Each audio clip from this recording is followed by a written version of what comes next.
मैं गलती से गिर गया और कमल के आकार का एक लैंप टूट गया। अजीब बात है, मुझे अचानक तीसरी आंख मिल गई। इस आंख से मैं किसी भी चीज की असली कीमत देख सकता था। तभी मैंने देखा कि एक कंटेनर के अंदर $10,000 की मोटरसाइकिल छिपी हुई है जो नीलामी के लिए रखा था। ये पक्का करने के लिए कि तीसरी आंख असली है या नहीं, मैंने तुरंत उस कंटेनर को जीतने के लिए $500 खर्च कर दिए। इस बात पर भीड़ हंस पड़ी। उन्होंने कहा कि एक आम वर्कर शिपिंग कंटेनर में खजाना खोजने का सपना देख रहा है। मैंने उन्हें नजरअंदाज किया और वर्करों से अंदर के बॉक्स खाली करवाए। हाँ, अंदर एक मोटरसाइकिल छिपी हुई थी। तभी मुझे एहसास हुआ कि मेरे पास जादुई नजर है। एक अमीर आदमी ने मोटरसाइकिल $8,000 में खरीदने का ऑफर दिया, लेकिन मैंने कहा कि मुझे कम से कम $10,000 चाहिए। अमीर आदमी कीमत पर मान गया। ज्यादा पैसे कमाने के लिए मैंने उसी रात वर्कर की नौकरी छोड़ दी और फुल टाइम लिक्विडेशन बिन बायर बन गया। तो मैं अगले दिन कंटेनर नीलामी में गया। कंटेनरों का यह बैच 1 साल से फंसा हुआ था। जल्द ही पहला कंटेनर $1,000 की शुरुआती कीमत पर बोली के लिए आ गया। मैंने अपनी तीसरी आंख खोली और देखा कि वह बेकार कबाड़ से भरा था। तभी एक कॉन्फिडेंट अमीर आदमी ने $30,000 की बोली लगाकर बोली जीत ली। उसे लगा कि इसमें कीमती खजाना जरूर होगा, लेकिन जब उसने कंटेनर खोला तो अंदर सिर्फ टूटी फूटी चीजें और कचरा था, जिसकी कीमत ज्यादा से ज्यादा $3,000 थी। वह बहुत ज्यादा हार गया। जल्द ही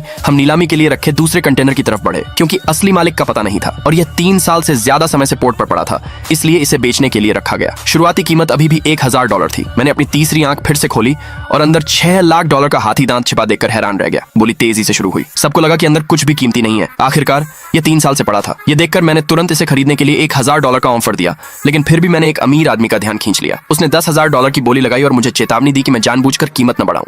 मैंने उसे नजरअंदाज किया और सीधे $30,000 की बोली लगाई, यह कहते हुए कि यह मेरी सबसे ज्यादा बोली है। यह सुनकर दूसरे लोगों ने ज्यादा बोली लगाने के लिए मेरा मजाक उड़ाया। अमीर आदमी ने इसके बाद हार मान ली और कहा इस बार मैं पक्का पैसे हार जाऊंगा। लेकिन जब कंटेनर खोला गया तो पहले बॉक्स में हाथी दांत की एक बहुत सुंदर चीज निकली। उस जगह ने तुरंत सभी को चौंका दिया। अंदर कुछ और चीजें भी थीं। जल्द ही मैं इन चीजों को एक कलेक्टर के पास ले गया। वह हाथी दांत देखकर बहुत खुश हुआ और तुरंत इसे खरीदने के लिए $6 लाख की पेशकश की। दूसरी चीजों की कीमत ज्यादा से ज्यादा $30,000 थी। इस कंटेनर से मैंने कामयाबी से $6 लाख कमाए। दूसरे पार्ट के लिए कमेंट में यस लिखे।